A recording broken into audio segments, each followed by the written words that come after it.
Hi hello ನನ್ನ YouTube ಜನತೆಗೆ ನಮಸ್ಕಾರ. ರೇವತಿ ಪುಟ್ಟ ಪ್ರಪಂಚಕ್ಕೆ ಸ್ವಾಗತ. ಇವತ್ತೇನಪ್ಪ ಅಂದರೆ ಮತ್ತೆ ಪುನಃ ಊರಿಗೆ ಹೋಗ್ಬೇಕಾಯಿತು. ಒಂದು ವಾರದ ನಂತರ ಪುನಃ ಊರಿಗೆ ಹೋಗ್ತಿದ್ದೀನಿ. ಏನಕ್ಕೆ ಅಂದರೆ ಮರುಪೂಜೆ ಇತ್ತು. ತೇರಾದಮೇಲೆ ಲಕ್ಷ್ಮೀವರದರಾಯ ಸ್ವಾಮಿ ತೇರಾದಮೇಲೆ ಮರುಪೂಜೆ ಇತ್ತು ಮತ್ತು ಕುಂಭಮೇಳ ಇತ್ತು. ಕುಂಭಮೇಳ ಅಂದರೆ ಏನು, ಏನಕ್ಕೆ ಮಾಡ್ತಾರೆ ಎಲ್ಲ ತಿಳಿಸ್ತಾ ಹೋಗ್ತೀನಿ. ಹಾಗೆಯೇ ನಮ್ಮೂರಿನ ದೇವಸ್ಥಾನದ ಕತೆ ಓದ್ಲಾಗಲ್ಲೇ ಹೇಳಿದ್ದೆ ನಿಮಗೆ. ಆ ಮುಂದಿಂದು ಕತೆನ ದೇವಸ್ಥಾನದ ಕತೆನ ಹೇಳ್ತೀನಿ, ಬನ್ನಿ ಹಂಗೆ ಕೇಳಿಸ್ಕೊಳ್ತಾ ಇರಿ. ಕುಂಭಮೇಳ ಅಂದರೆ ಪುರಾಣಗಳ ಪ್ರಕಾರ ದೇವತೆಗಳು ಮತ್ತು ಅಸುರರು ಅಮೃತಕ್ಕಾಗಿ ಸಮುದ್ರ ಮಂಥನ ಮಾಡಿದಾಗ ಉದ್ಭವ ಆಗುತ್ತಲ್ಲ ಅಮೃತ, ಆ ಕುಂಭದಿಂದ ಉದ್ಭವ ಆಯಿತು. ಅಂದರೆ ಕಲಶ, ಕುಂಭ ಅಂದರೆ ಕಲಶದಿಂದ ಉದ್ಭವ ಆಯಿತು. ಅದು ತಗೋಬೇಕಾದ್ರೆ 4 ಹನಿಗಳು ಭೂಮಿ ಮೇಲೆ ಬಿದ್ದುವಂತೆ. ಆ ಬಿದ್ದಿದ್ದ ಹನಿಗಳು ಈ 4 ಪ್ರದೇಶಗಳಲ್ಲಿ ಬಿದ್ದಾಗ ಅದು ಅಲ್ಲಿ ಕುಂಭಮೇಳ ನಡೆಯುತ್ತೆ ವರ್ಷ ವರ್ಷ.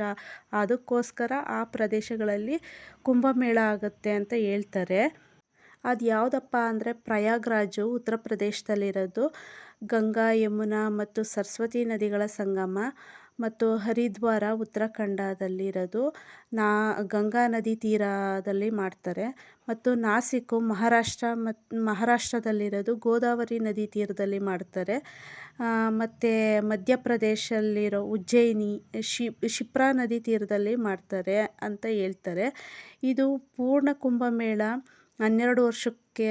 ಮತ್ತು ಈ 4 ಸ್ಥಳಗಳಲ್ಲಿ 12 ವರ್ಷ ಅಂದರೆ 4 ಸ್ಥಳಗಳಲ್ಲಿ ಕುಂಭಮೇಳ ನಡೆಯುತ್ತೆ ಅಂತಾರೆ. ಅಂದರೆ ಪೂರ್ಣ ಕುಂಭಮೇಳ ಅಂದರೆ 12 ವರ್ಷಕ್ಕೊಂದ್ಸರಿ ನಡೆಯುತ್ತೆ. ಅರ್ಧ ಕುಂಭಮೇಳ ಅಂದರೆ ಪ್ರಯಾಗ್ರಾಜ್ ಮತ್ತು ಹರಿದ್ವಾರದಲ್ಲಿ 6 ವರ್ಷಕ್ಕೆ ನಡೆಯುತ್ತೆ. ಮತ್ತು ಮಹಾಕುಂಭಮೇಳ 12 ವರ್ಷ ಪೂರ್ಣ ಕುಂಭಮೇಳಗಳ ನಂತರ.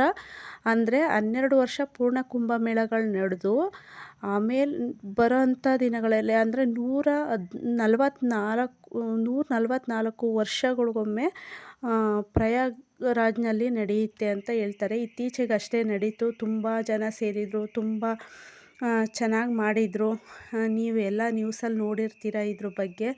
ನನಗೂ ಇದ್ರ ಬಗ್ಗೆ ಗೊತ್ತಿರೋದು ಅಷ್ಟು ಹೇಳ್ತಿದ್ದೀನಿ. ತಿಳಿದಿರೋಷ್ಟು ಏನಾದರೂ ಸ್ವಲ್ಪ ಲೋಪದೋಷಗಳಿದ್ದಲ್ಲಿ ಕ್ಷಮೆ ಇರಲಿ.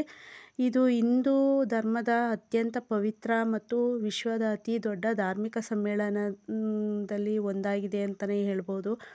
ಏಕೆಂದರೆ ಲಕ್ಷಾಂತರ ಭಕ್ತರು, ಸಾಧು ಸಂತರು ಮತ್ತು ನಾಗಸಾಧುಗಳು ಎಲ್ಲ ಈ ಸಂದರ್ಭದಲ್ಲಿ ಒಂದು ಕಡೆ ಸೇರ್ತಾರೆ. ಯಾಕೆ ಅಂದರೆ ಪುಣ್ಯ ಬರುತ್ತೆ ಸ್ನಾನ ಮಾಡಿದ್ರೆ ಇಲ್ಲಿ. ಮತ್ತು ಜನ್ಮ ಜನ್ಮಗಳ ಪಾಪ ಹೋಗುತ್ತೆ ಅಂತ ಹೇಳ್ತಾರೆ, ಮೋಕ್ಷ ಸಿಗುತ್ತೆ ಅಂತ ಹೇಳ್ತಾರೆ. ಮತ್ತು ಈ ಸಾಧು ಸಂತರು, ಈ ನಾಗಸಾಧುಗಳು ಪ್ರತಿಯೊಬ್ಬರು, ಈ ಸಾಧು ಸಂತರು, ಸನ್ಯಾಸ ದೀಕ್ಷೆ ತಗೊಳ್ಳೋರು ಎಲ್ಲರೂ ಪ್ರತಿಯೊಬ್ಬರು ಸೇರ್ತಾರೆ ಮತ್ತು ಧಾರ್ಮಿಕ ಚರ್ಚೆಗಳಲ್ಲಿ ತೊಡಗ್ತಾರೆ. ಇನ್ನೂ ಅದ್ರ ಬಗ್ಗೆ ಇನ್ನೂ ಏನೇನೋ ಇದೆ, ಆದರೆ ಸಾಕು ಇಷ್ಟು ಅಂತ ತಿಳ್ಕೊತೀನಿ ನಾನು. ಇನ್ನು ದೇವಸ್ಥಾನದಲ್ಲಿ ನಡೆಯೋಂಥ ಕುಂಭಮೇಳ ಅಂದರೆ ಇದು ನಮ್ಮ ದೇವಸ್ಥಾನದ ಅಂದರೆ ಹೊಸ ದೇವಸ್ಥಾನ ಕಟ್ಟಿದಾಗ ಮತ್ತು ಹಳೆ ದೇವಸ್ಥಾನಗಳಲ್ಲಿ ಜೀರ್ಣೋದ್ಧಾರ ಮಾಡ್ತಾರಲ್ಲ ಅದು. ಮತ್ತು ಹಳೆ ದೇವಸ್ಥಾನಗಳು ಶಕ್ತಿನ ಮತ್ತು ಪವಿತ್ರತೆನ ಹೆಚ್ಚಿಸೋಕ್ಕೆ ಇದನ್ನು ಮಾಡ್ತಾರೆ. ಇದೊಂದು ಧಾರ್ಮಿಕ ವಿಧಿನೇ ಅಂತ ಹೇಳ್ಬೋದು. ಮತ್ತು ನದಿಯಿಂದ ನೀರು ತಂದು ಕಲಶ ಮಂತ್ರ ಅಂದರೆ ನದಿಯಿಂದ ನೀರು ತಂದು ಕಲಶ ಮಾಡಿ ಅದರಿಂದ ಕಲಶ ತಗೊಬಂದು ಮಂತ್ರಘೋಷ, ಹೋಮ ಹವನ, ಇನ್ನೂ ಏನೇನು ಪೂಜೆಗಳು ಇಟ್ಕೊಂಡಿರ್ತಾರೆ. ಇನ್ನು ಇದೆಲ್ಲ ಮಾಡಿ ದೇವಸ್ಥಾನದ ಗೋಪುರದ ಮೇಲೆ ಇರುವಂಥ ಕಲಶಕ್ಕೆ ಮತ್ತು ದೇವಸ್ಥಾನದ ಒಳಗಡೆ ಇರೋವಂಥ ವಿಗ್ರಹಗಳಿಗೆ ಹೋಮ ಪೂಜೆ ಎಲ್ಲ ಮಾಡಿ ವೇದ ಮಂತ್ರಗಳೆಲ್ಲ ಹೇಳಿ ಆ ಶಕ್ತಿನ ತುಂಬಿಸಿ ಆಹ್ವಾನ ಮಾಡಿ ದೇವರು ಶಕ್ತಿನ ಹೆಚ್ಚಿಸ್ತಾರೆ. ಮತ್ತು ಪವಿತ್ರ ಜಲದಿಂದ ತಂದಿರ್ತಾರಲ್ಲ ನೋಡಿ ಆ ಕಲಶ, ಅದರಿಂದ ಅಭಿಷೇಕ ಮೇಲ್ಗಡೆ ಇರೋವಂಥ ದೇವಸ್ಥಾನದ ಮೇಲ್ಗಡೆ ಇರೋವಂಥ ಕುಂಭಗಳಿಗೆ ಅಂದರೆ ಕಲಶಗಳಿಗೆ ಅಭಿಷೇಕ ಮಾಡ್ತಾರೆ. ಅದಕ್ಕೆ ಕುಂಭಾಭಿಷೇಕ ಅಂತಾರೆ ಮತ್ತು ಕುಂಭಮೇಳ ಅಂತಾರೆ. ಇದೆಲ್ಲ ದೇವಸ್ಥಾನಗಳಲ್ಲಿ ನಡೆಯುವಂಥದ್ದು ಇದು. ಇದು ಮಾಮೂಲಿ ಎಷ್ಟು ವರ್ಷಕ್ಕೊಂದು ಸರಿ ಮಾಡ್ತಾರೆ ಸೇಮ್ ಅದೇ ಥರ. ಅಲ್ಲಿ ಯಾವ ಥರ ಮಾಡ್ತಾರೆ ಅಷ್ಟೇ ಅದೇ ಥರ ಇಲ್ಲೂ ಮಾಡ್ತಾರೆ. ಮುಂದಿನ ಸಂಚಿಕೆಯಲ್ಲಿ ಅಲ್ಲಿ ಬರೋಂಥ ಇದರಲ್ಲಿ ನಮ್ಮ ಪುರೋಹಿತರು ಹೇಳಿದ್ದಾರೆ ನಿಮಗೆ, ಅದನ್ನು ಕೇಳಿಸ್ತೀನಿ ಬನ್ನಿ. ಹಾಗೆಯೇ ಈ ದೇವಸ್ಥಾನದ ಕಥೆ ಎಲ್ಲನೂ ನಿಮಗೆ ಹೇಳ್ತಾ ಹೋಗ್ತೀನಿ, ಕೇಳ್ಕೊಳ್ಳಿ. ಇನ್ನು ಇದು ಇಲ್ಲಿ ಎಲ್ಲಿ ಇರೋದು ಅಂತ ಮೊದಲನೇ ಲೋಗಲ್ಲೇ ಹೇಳಿದ್ದೆ, ಆದರೂ ಇನ್ನೊಂದು ಸರಿ ಹೇಳ್ತೀನಿ. ಇದು ಗುಂಡ್ಲುಪೇಟೆ ತಾಲೂಕು ತೆರಕನಾಂಬಿ ಗ್ರಾಮದಲ್ಲಿರುವಂಥ ಲಕ್ಷ್ಮೀ ವರದರಾಯ ಸ್ವಾಮಿ ದೇವಸ್ಥಾನ. ಈ ತೆರಕನಾಂಬಿ ಗ್ರಾಮನ ಹಿಂದೆ ತ್ರ್ಯಂಬಕಾಪುರ ಅಂತಲೂ ಕರಿತಿದ್ರು. ಇದು ಹೊಯ್ಸಳರು ಮತ್ತು ವಿಜಯನಗರದ ಅರಸರು ಮತ್ತು ಮೈಸೂರು ಒಡೆಯರ ಕಾಲದಲ್ಲಿ ಇದು ಪ್ರಮುಖ ಕೇಂದ್ರವಾಗಿತ್ತು ಈ ಗ್ರಾಮ ಅಂತ ಹೇಳ್ತಾರೆ. ಹಾಗೂ ಈ ಊರಿನಲ್ಲಿರುವ ದೇವಸ್ಥಾನಗಳಲ್ಲಿ ಇದು ಪ್ರಮುಖವಾದ ದೇವಸ್ಥಾನ ಅಂತಲೂ ಹೇಳ್ಬೋದು, ತಪ್ಪೇನಿಲ್ಲ. ಇದ್ರ ಕತೆ ಬಂದು ಲಕ್ಷ್ಮೀದೇವಿಯವರು ಪುಷ್ಕರಣಿಯಲ್ಲಿ ಸಂಗಾತಿಯರ ಜೊತೆ ಸ್ನಾನ ಮಾಡಬೇಕಾದ್ರೆ ವರದರಾಜ ಸ್ವಾಮಿಯವರು ಪುಷ್ಪಕ ವಿಮಾನದಲ್ಲಿ ಹೋಗಬೇಕಾದ್ರೆ ಅಮ್ಮನವರ ಮೂಗುತಿ ಸೂರ್ಯನ ಬೆಳಕಿಗೆ ಪ್ರಕಾಶಮಾನವಾಗಿ ಬೆಳಗ್ತಿತ್ತಂತೆ. ವರದರಾಜ ಸ್ವಾಮಿಯವರನ್ನು ಹೋಗೋದಕ್ಕೆ ಬಿಡಲಿಲ್ವಂತೆ. ಆಗ ವರದರಾಜ ಸ್ವಾಮಿಯವರು ಇಳಿದು ಬಂದು ತಾಯಿಯನ್ನು ಇಷ್ಟಪಟ್ಟು ಮದುವೆ ಆದರು ಅಂತ ಹೇಳ್ತಾರೆ. ಕಾಂಚೀಪುರದ ಕೋಟೆ ಅಂತಲೂ ಅಂತಾರೆ ಇದಕ್ಕೆ. ಅದಕ್ಕೆ ಲಕ್ಷ್ಮೀ ವರದರಾಜ ಸ್ವಾಮಿ ಅಂತ ಹೆಸರು ಬಂತು ಅಂತ ಹೇಳ್ತಾರೆ. ಮತ್ತು ಇಲ್ಲಿ ಸೂರ್ಯ ಉದಯವಾದರೆ 6:45ರಿಂದ 6:50 ಬೆಳಕು ಒಳಗೆ ಬೆಳಕು ಬೀಳೋದು ತಿರುವಡಿ ಅಂದರೆ ಪಾದಕ್ಕೆ ಬೀಳ್ತಾ ಇತ್ತು ಅಂತಾರೆ. ಇವಾಗಲೂ ಸಹ ಗರುಡಗಂಬ ಅಂತ ಹೊರಗಡೆ ನಿಲ್ಲಿಸಿರ್ತಾರಲ್ಲ, ದೇವಸ್ಥಾನದ ಮುಂದೆ ನಿಲ್ಲಿಸಿದ್ದಾರೆ. ಅದ್ರ ಹತ್ರ ನಿಂತು ನೋಡಿದ್ರೆ ಸ್ವಾಮಿಯ ದರ್ಶನ ನೇರವಾಗಿ ಆಗುತ್ತೆ. ಅದು ಮಾತ್ರ ನಾನು ನೋಡಿದ್ದೀನಿ, ನೀವು ಬಂದರೆ ಪ್ರತ್ಯಕ್ಷವಾಗಿ ನೋಡಬಹುದು ಇಲ್ಲಿ. ಇನ್ನು 5-6 ವರ್ಷದ ಹಿಂದೆ ಒಂದು ಹೊಸ ವಿಗ್ರಹ ಬಂತು. ಎಲ್ಲಿಂದ ಬಂತು, ಹೆಂಗೆ ಬಂತು ಅದ್ರದ್ದು ಸ್ವಲ್ಪ ಸ್ಟೋರಿ ಹೇಳ್ತೀನಿ, ಕೇಳಿಸ್ಕೊಳ್ಳಿ. ಏನಂದರೆ 10,000 ಜನರನ್ನು ಹಿಂದೆ 10,000 ಜನರನ್ನು ಸ್ತ್ರೀ ವೈಷ್ಣವರನ್ನು ಧ್ವಂಸ ಮಾಡಿದ ಸ್ಥಳ ಶ್ರೀರಂಗಂ. ಅಲ್ಲಿಂದ ಪಿಳ್ಳೆ ಲೋಕಾಚಾರ್ಯರು ಉತ್ಸವ ಮೂರ್ತಿಯನ್ನು ತಲೆ ಮೇಲೆ ಹೊತ್ಕೊಂಡು ಅಂದರೆ ಅಲ್ಲಿ ಧ್ವಂಸ ಮಾಡ್ತಿದ್ರಂತೆ. ಅಂದರೆ 10,000 ಜನರನ್ನು ಹಿಂದೆ ಎಲ್ಲ ಗೊತ್ತಲ್ಲ, ಆಗ ಎಲ್ಲ ಯುದ್ಧ ಅದು ಇದು ಏನೇನೋ ಇರುತ್ತಲ್ಲ, ಆ ಟೈಮಲ್ಲಿ ಎಲ್ಲ ಧ್ವಂಸ ಮಾಡಿ ಹಾಳು ಮಾಡ್ತಾಯಿದ್ರು. ಆ ಟೈಮಲ್ಲಿ ದೇವ್ರನ್ನೂ ಎಲ್ಲಿ ಇದು ಮಾಡಿಬಿಡ್ತಾರೆ ಅಂತ ಅಂದ್ಬಿಟ್ಟು ಹಾಳು ಮಾಡಿಬಿಡ್ತಾರೆ ಅಂತ ಅಂದ್ಬಿಟ್ಟು ಶ್ರೀರಂಗಮಿಂದ ಅಲ್ಲಿ ಪಿಳ್ಳೆ ಲೋಕಾಚಾರ್ಯರು ಅಂತ ಅವರು ಉತ್ಸವ ಮೂರ್ತಿನ ತಲೆ ಮೇಲೆ ಹೊತ್ಕೊಂಡು ತಮಿಳ್ನಾಡಿಂದ ಕೋಳಿಕೋಡು ಅಂದರೆ ಕೇರಳ ಅಲ್ಲಿಗೆ ಹೋಗ್ತಾರಂತೆ. ಎಲ್ಲೂ ಭದ್ರ ಇಲ್ಲದೆ ಇದ್ದಾಗ, ಅಂದರೆ ಎಲ್ಲೂ ಸೇಫ್ಟಿ ಇಲ್ಲದೆ ಇದ್ದಾಗ ದೇವರನ್ನು ಅಂಡರ್ಗ್ರೌಂಡ್ನಲ್ಲಿ ಇಡ್ತಾರಂತೆ. ಇಲ್ಲಿಂದ ತಗೊಂಡು ಹೋದ್ಮೇಲೆ ಸುಮಾರು ವರ್ಷ ಆದಮೇಲೆ ಕೆಲವರು ನೋಡ್ತಾರೆ ಇದು ನಮ್ಮ ದೇವರಲ್ಲ ಅಂತ. ಕೆಲವ್ರಿಗೆ ಅನುಮಾನ ಬರುತ್ತೆ. ಕೆಲವರು ಹೌದು ಇದು ನಮ್ಮ ದೇವರಲ್ಲ ಅಂತ ಸ್ವಲ್ಪ ಜನ ವಾದನೂ ಮಾಡ್ತಾರೆ. ಇದನ್ನು ಎಪ್ಪಡಿ ಕಂಡುಹಿಡಿಯೋದು ಅಂದರೆ ಹೆಂಗೆ ಕಂಡುಹಿಡಿಯೋದು ಅಂತ ಅಂದ್ಬಿಟ್ಟು ಅಲ್ಲಿ ಜನ ಹಳೆಯ ಕಾಲದಲ್ಲಿ ಹೊಣ್ಣನ್ ಅಂದರೆ ಮಡಿವಾಳದವರು ಅಂದರೆ ಬಟ್ಟೆ ಒಗಿತಾರಲ್ಲ ಅವ್ರಿಗೆ ಕಣ್ಣು ಕಾಣಿಸ್ತಿರ್ಲಿಲ್ವಂತೆ. ಕಾಣಿಸ್ದೇ ಇದ್ದರೂ ದೇವ್ರ ಸೇವೆನ ಚೆನ್ನಾಗಿ ಮಾಡ್ತಿದ್ರಂತೆ. ಅವರು ದೇವ್ರಿಗೆ ಬಟ್ಟೆ ಹೊಕ್ಕೊಡೋದು ಅದು ಅವ್ರ ಕೆಲಸ, ಆ ಕೆಲಸ ಮಾಡ್ತಿದ್ರು ಅವರು ಪೂಜೆ ಎಲ್ಲ ಆದಮೇಲೆ ಅವರು ಬಟ್ಟೆ ಎಲ್ಲ ಒಗೆದು ಆ ಬಟ್ಟೆನ ಹಿಂಡಿ ಆ ನೀರನ್ನ ಕುಡಿದ್ಬಿಟ್ಟು ಅವರು ಹೇಳಿದ್ರಂತೆ, ಇದುದ ನಮ್ಮ ಪೆರುಮಾಳ್ ಅಂದ್ರಂತೆ. ಅಂದರೆ ಇದು ನಮ್ಮ ದೇವರು ಅಂತ ಕನ್ನಡದಲ್ಲಿ ಹೇಳೋದಾದರೆ ಇದು ನಮ್ಮ ದೇವರು ಅಂತ ಹೇಳಿದ್ರಂತೆ. ನನಗೆ ಸ್ವಲ್ಪ ಭಾಷೆ ಗೊತ್ತಿಲ್ಲ, ಒಂದು ಸ್ವಲ್ಪ ತಪ್ಪಿದರೆ ನನಗೆ ಬೇರೆ ಭಾಷೆ ಅಷ್ಟಾಗಿ ಗೊತ್ತಿಲ್ಲ.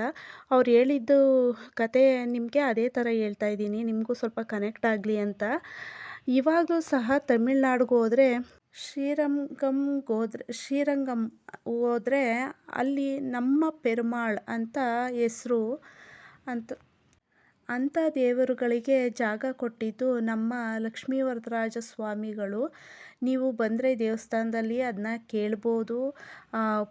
ಇವಾಗಲೂ ನೀವು ದೇವಸ್ಥಾನಕ್ಕೆ ಬಂದರೆ ಕೇಳ್ಬೋದು ನಮ್ಮ ಅರ್ಚಕರನ್ನು. ನೀವು ಬೇರೆ ಕಡೆಯಿಂದ ವಿಗ್ರಹ ಇದ್ದಿದ್ದು ತಂದು ಇಲ್ಲಿ ನಿಲ್ಲಿಸುತ್ತಂತಲ್ಲ, ಅಂದರೆ ಈ ಮಡಿವಾಳದವರು ತೀರ್ಥದ ಥರ ಕುಡಿದು ಕಂಡಿಡ್ದಿದ್ದು ದೇವ್ರು ಯಾವುದು ಅಂತ ಕೇಳಿದ್ರೆ ಅವರು ಖಂಡಿತವಾಗ್ಲೂ ಹೇಳ್ತಾರೆ ನಿಮಗೆ. ಮತ್ತು ಹಿಂದೆ ರಾಮಾನುಜಾಚಾರ್ಯರು ಬೆಳಿಗ್ಗೆ 8 ಗಂಟೆಗೆ, ಮಧ್ಯಾಹ್ನ 1 ಗಂಟೆ, ಸಾಯಂಕಾಲ 7 ಗಂಟೆ ಅಂತ ತ್ರಿಕಾಲ ಆರಾಧನೆ ಮಾಡಿದ್ರಂತೆ. ಆ ಟೈಮ್ನಲ್ಲಿ ಪಂಚನಾರಾಯಣ ಕ್ಷೇತ್ರ ಮಾಡಿದ್ರಂತೆ. ತಲಕಾಡು ಕೀರ್ತಿನಾರಾಯಣ, ಗುಂಡ್ಲುಪೇಟೆ ವಿಜಯನಾರಾಯಣ, ತೊಂಡನೂರು ನಂಬಿನಾರಾಯಣ, ಮೇಲುಕೋಟೆ ಚೆಲುವನಾರಾಯಣ, ಗದಗ ವೀರನಾರಾಯಣ, ಹೀಗೆ ಆದಿರಂಗ, ಅಂತ್ಯರಂಗ, ಮಧ್ಯರಂಗ ದರ್ಶನ ಮಾಡಿದ ಪುಣ್ಯ ದಾಗೆ ರಾಮಾನುಜಾಚಾರ್ಯರು ಇದ್ದಿದ್ದ ಟೈಮ್ನಲ್ಲಿ ಪಂಚನಾರಾಯಣ ಕ್ಷೇತ್ರ ಮಾಡಿದ್ರಂತೆ. ರಾಮಾನುಜಾಚಾರ್ಯರು ನಮ್ಮ ಆಳ್ವರು ತಮಿಳುನಾಡಿನಿಂದ ಇಲ್ಲಿಗೆ ಬರಬೇಕಾದ್ರೆ ಮುಸ್ಲಿಮರ ಭಯಕ್ಕೋಸ್ಕರ ತ್ರಿದಂಡ ಅಂತ ಹೇಳ್ತಾರೆ, ಶಂಕು ಚಕ್ರದ ಬಾವುಟ ಬರುತ್ತೆ ಅವರಿಗೆ, ಯಾವಾಗಲೂ ಅದು ಇರುತ್ತೆ. ಆದರೆ ಇಲ್ಲಿ ಈ ದೇವಸ್ಥಾನದಲ್ಲಿ ನೀವು ನೋಡ್ಬೋದು, ಆದರೆ ಅದು ಇಲ್ಲ ಅವ್ರ ಹತ್ರ. ಆ ದೇವಸ್ಥಾನದಲ್ಲಿ ಈ ದೇವಸ್ಥಾನದಲ್ಲಿ ಬಂದರೆ ಆ ಮೂರ್ತಿ ನೋಡ್ಬೋದು, ಅವ್ರ ಹತ್ರ ಇಲ್ಲ. ಹಿಂದೆ ಮಹಾರಾಜರು ಮನೆ ದೇವರು ಮಹಾಲಕ್ಷ್ಮಿ ಪೂಜೆ ಮಾಡ್ತಾ ಇರಬೇಕಾದ್ರೆ ಮಾರನೇ ದಿನ ಸೈನಿಕರು ಬಂದು ಬೆಳಗಿನ ಜಾವ ಪೂಜೆಗೆ ಮಹಾರಾಜರು ಬರ್ತಾರಂತೆ ಅಂತ ಹೇಳ್ಬಿಟ್ಟು ಹೋಗ್ತಾರೆ. ಆವಾಗ ಇಲ್ಲಿ ಕಸ ಗುಡಿಸೋ ಹೆಂಗ್ಸ್ ಹತ್ರ ಅವರು ಮಹಾರಾಜರು ಬರ್ತಾರೆ ಅಂತ ಅರ್ಜೆಂಟಾಗಿ ತಾಯಿ ಅವ್ರ ಕೈಲೇ, ಕಸ ಗುಡಿಸೋರ ಕೈಲೇ ತಾಯಿಗೆ ಹೂನಾರ ಹಾಕಿಸ್ಬಿಡ್ತಾರಂತೆ. ಮಾರನೇ ದಿನ ಬೆಳಿಗ್ಗೆ ಮಹಾರಾಜರು ಬಂದಮೇಲೆ ರಾಜಮರ್ಯಾದೆ ಮಾಡಿದಾಗ ಆ ಹೂನಲ್ಲಿ ಅಂದರೆ ಅವ್ರಿಗೆ ಶಾಲು ಹೂನಾರ ಹಾಕಿದಾಗ ಆ ಹೂನಲ್ಲಿ ಕೂದಲಿದ್ದಿದ್ದು ನೋಡಿ ರಾಜರಿಗೆ ಪರಮಾಶ್ಚರ್ಯ ಆಗೋಗ್ಬಿಡುತ್ತೆ. ಏನು ಇದರಲ್ಲಿ ಹೂನಾರದಲ್ಲಿ ಇಷ್ಟೊಂದು ಕೂದಲಿದೆಯಲ್ಲ ಅಂತ ಅಂದ್ಬಿಟ್ಟು ಆಗ ಕೇಳ್ತಾರಂತೆ ಅವರು ಮಂತ್ರಿನ, ಏನು ಇಷ್ಟೊಂದು ಕೂದಲಿದೆಯಲ್ಲ ಅಂತ ಕೇಳಿದಾಗ ಮಂತ್ರಿಗಳು ಅರ್ಚಕರನ್ನು ಕೇಳಿದಾಗ ಅವರು ಒಂದು ಸುಳ್ಳು ಹೇಳ್ಬಿಡ್ತಾರಂತೆ. ಪೂಜೆ ಮಾಡಿಸಿದ್ರೆ ಮಹಾತಾಯಿ ಜಡೆಮುಡಿ ತೋರಿಸ್ತಾಳೆ ಅಂತ. ಆಗ ಮಹಾರಾಜರು ಮತ್ತೆ ಪರೀಕ್ಷೆ ಮಾಡ್ತೀವಿ ಅಂತ, ನಾಳೆನೂ ಬರ್ತೀವಿ ಅಂತ ಹೊರಡ್ತಾರೆ. ಆವಾಗ ಈಶಾನ್ಯ ಭಾಗದಲ್ಲಿ ಒಂದು ಬಾವಿ ಇತ್ತಂತೆ, ಇವಾಗ ಮುಚ್ಚಿಸ್ಬಿಟ್ಟಿದ್ದಾರೆ. ಆ ಬಾವಿನಲ್ಲಿ ಅವರು ಸ್ನಾನ ಮಾಡಿ ಮಹಾತಾಯಿನ ಬೇಡ್ಕೊಂಡ್ರಂತೆ. ರಾಜ್ರ ಹತ್ರ ಸುಳ್ಳಾಡ್ಬಿಟ್ಟೆ, ತಪ್ಪಾಗೋಯ್ತು, ನನ್ನ ನಾಲ್ಗೆಯಲ್ಲಿ ಸುಳ್ಳು ಬಂದ್ಬಿಡ್ತು, ಸುಳ್ಳು ಅಂತ ಗೊತ್ತಾದರೆ ಶಿರಚ್ಛೇದನ ಮಾಡ್ತಾರೆ, ನಾನು ಅವ್ರ ಹತ್ರ ಸಾಯೋದಕ್ಕಿಂತ ನಿನ್ನ ಹತ್ರನೇ ಸಾಯ್ತೀನಿ ಅಂತ ಮುಂದೆ ಇರುವ ಅಷ್ಟಲಕ್ಷ್ಮಿ ಚಕ್ರದಲ್ಲಿ ತಲೆ ಹೊಡ್ಕೋಬೇಕಾದ್ರೆ ಮಹಾತಾಯಿ ಬೆಳಕಿನ ರೂಪದಲ್ಲಿ ಮಾತಾಡ್ತಾಳಂತೆ, ಭಯಪಡಬೇಡ, ನಾನಿದ್ದೀನಿ, ದರ್ಶನ ತೋರಿಸ್ತೀನಿ ಅಂತ. ಅದಕ್ಕೆ ತೆರಕನಾಂಬಿಯಲ್ಲಿ ಪೆರುಮಾನ್ ದೇವಿ ತಾಯಿ ಯಾರು, ತುಪ್ಪದ ದೀಪ ತಪ್ಪಬೇಡ ಅಂತ ಹೇಳ್ತಾರೆ.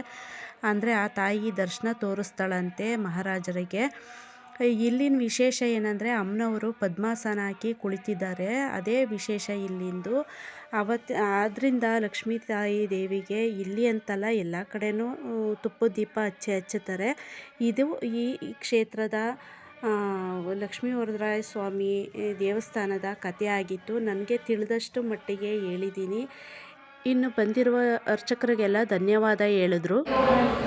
2000 ಇಸ್ವಿನಲ್ಲಿ ವೀರೇಂದ್ರ ಜೀರ್ಣೋದ್ಧಾರ ಮಾಡಿದಾಗ 2000 ಇಸ್ವಿನಲ್ಲಿ ಕುಂಭಾಭಿಷೇಕ ಆಗಿದ್ದು, ಮತ್ತು 2014ನೇ ಇಸ್ವಿನಲ್ಲಿ ಆಗಿದ್ದು. ಇವಾಗ 2026 ಇಸ್ವಿನಲ್ಲಿ ಕುಂಭಾಭಿಷೇಕ ಆಗಿದೆ. ಊರವರೆಲ್ಲ ಸೇರಿ ಭಕ್ತಾದಿಗಳನ್ನ ಸೇರಿ ಕುಂಭಾಭಿಷೇಕ ನಡೆದಿದೆ. ಈ ವರ್ಷ ಮಾಡಿದ್ರೆ 2038 ಇಸ್ವಿಗೆ ಮತ್ತೆ ಕುಂಭಾಭಿಷೇಕ ಆಗೋದು. ಎಷ್ಟು ವರ್ಷಕ್ಕೊಂದ್ಸರಿ ನಡೆಯೋದು? 12 ವರ್ಷಕ್ಕೊಂದ್ಸರಿ ಕುಂಭಾಭಿಷೇಕ ಆಗೋದು. ಅವ್ರು ಇದ್ದಿದ್ದು ಬ್ಯುಸಿನಲ್ಲಿ ಇದೊಂದು ಸಣ್ಣ ಇನ್ಫಾರ್ಮೇಷನ್ ಕೊಡಿ ಅಂತ ಹೇಳಿದ್ದಕ್ಕೆ ಇನ್ಫಾರ್ಮೇಷನ್ ಕೊಟ್ಟರು. ಇನ್ನು ಹಾಗೆ ಮನೆ ಹತ್ರಕ್ಕೆ ಬಂದರೆ ಅಲ್ಲೂ ಜೀರ್ಣೋದ್ಧಾರದ ಕೆಲಸ ನಮ್ಮ ಮನೆ ಪಕ್ಕದಲ್ಲೇ ದೇವಸ್ಥಾನ ಮಾಡ್ತಿದ್ರು. ಅಲ್ಲೂ ಪೂಜೆ ಮಾಡಿಕೊಂಡು ಕೈ ಮುಕ್ಕೊಂಡು ಅಲ್ಲಿದು ಸ್ವಲ್ಪ ವೀಡಿಯೋ ಎಲ್ಲ ತಗೊಂಡು ಎಲ್ಲರೂ ಮಾತಾಡಿಸ್ಕೊಂಡು ಅಲ್ಲೂ ಎಲ್ಲ ಕೂತು ನಿಂತು ಮಾತಾಡಿ ಇನ್ನು ಎಲ್ಲ ಆದಮೇಲೆ ಇನ್ನು ನಾವು ಮನೆ ಕಡೆ ಹೊರಟ್ವಿ. ನಾವು ಬೆಳಗ್ಗೆ ಬಂದಿದ್ದು, ಸಂಜೆ ಆಗೋಯಿತು. ನಾವು ಹೋಗೋ ತನಕ ಪೂಜೆನೂ ಆಗೋಗಿತ್ತು ಕುಂಭಮೇಳದ್ದು. ರಾತ್ರಿ ನೈಟೆಲ್ಲ ಪೂಜೆ ನಡೆದಿದೆ, ಬೆಳಗ್ಗೆ ಅಷ್ಟೊತ್ತಿಗೆ ಆಗೋಗಿದೆ. ನಾನು ಇದ್ದಿದ್ದರಲ್ಲೇ ಸ್ವಲ್ಪ ನಿಮಗೆ ಯಾವ ಥರ ತೋರಿಸ್ಬೇಕು ಅಷ್ಟು ನನ್ನ ಕೈಲಿ ಆದಷ್ಟು ಮಟ್ಟಿಗೆ ತೋರಿಸಿದ್ದೀನಿ. ನಾವು ಹೋದ ಸರಿ ಎಲ್ಲ ಮೇಲೆ ಹತ್ತಿರಲಿಲ್ಲ, ಈ ಸರಿ ನಿಮಗೆ ತೋರ್ಸೋಕ್ಕೋಸ್ಕರನೇ ಅದೆಲ್ಲ ಬೊಂಬುಗಳೆಲ್ಲ ಚೆನ್ನಾಗಿ ಕಟ್ಟಿ ಮೆಟ್ಲು ಮಾಡಿ ಚೆನ್ನಾಗಿ ಗಟ್ಟಿಯಾಗಿ ಕಟ್ಟಿದ್ರು. ನಾವು ಈ ಸರಿ ಹತ್ಬಿಡೋಣ ನೋಡೋಣ ಅಂತ ಅಂದ್ಬಿಟ್ಟು ನಾವು ಮೇಲಕ್ಕೆಲ್ಲ ಹತ್ತಿ, ಎಲ್ಲರೂ ಹತ್ತಿದ್ರು, ಎಲ್ಲರೂ ಜನರೆಲ್ಲ ಹತ್ತಿದ್ರು. ಅದೇ ಫಸ್ಟು ನಾವು ಮೇಲಕ್ಕೆ ಹತ್ತಿದ್ದು. ಎಲ್ಲ ಹತ್ತಿ ನಿಮಗೆ ಕ್ಲೀನಾಗಿ ನನ್ನ ಕೈಲಿ ಎಷ್ಟು ಸಾಧ್ಯನೋ ಅಷ್ಟು ತೋರಿಸಿದ್ದೀನಿ. ನಿಮಗೆ ಎಲ್ಲ ಇಷ್ಟ ಆಗಿದೆ, ನಮ್ಮ ದೇವಸ್ಥಾನದ ಕತೆ ಎಲ್ಲ ಇಷ್ಟ ಆಗಿದೆ ಅಂದ್ಕೋತೀನಿ. ನೀವು ಬಂದು ದರ್ಶನ ಮಾಡಿ, ಹೇಳ್ದವ್ರಿಗೂ ಕೇಳ್ದವ್ರಿಗೂ ಎಲ್ರಿಗೂ ಒಳ್ಳೇದು ಮಾಡಲಿ. ಆ ಮಹಾತಾಯಿ ಮಹಾಲಕ್ಷ್ಮಿ ಆಶೀರ್ವಾದ ಎಲ್ರಿಗೂ ಸಿಗಲಿ. ಇನ್ನು ನಾನು ಇದನ್ನು ಹೇಳಿದ್ದು ನಮ್ಮ ಪುರೋಹಿತ್ರ ಹತ್ರ ಕೇಳಿಕೊಂಡು ಎಷ್ಟು ನನಗೆ ತಿಳಿದಿದೆ ಅಷ್ಟು ಹೇಳಿದ್ದೀನಿ. ಏನಾದರೂ ನಿಮಗೆ ಅರ್ಥ ಆಗಿದೆಯಾ ಅರ್ಥ ಆಗಿಲ್ವಾ ಏನು ಗೊತ್ತಾಯ್ತಾ ಇಲ್ವಾ ಅಂತ ಅಂದ್ಬಿಟ್ಟು ನೀವು ನನಗೆ ತಿಳಿಸಿ. ಇನ್ನು ನಾನು ಅಲ್ಲೆಲ್ಲ ಮುಗಿಸ್ಕೊಂಡು ಮನೆಗೆ ಬಂದೆ. ಇನ್ನು ಬೆಳಿಗ್ಗೆ ಹೋಗಿ ಸಂಜೆ ಆಗೋಯ್ತು ಮನೆಗೆ ಬರೋ ತನಕ. ನನ್ನ ಮಗ ನಮ್ಮ ಜೊತೆ ಬಂದಿರಲಿಲ್ಲ.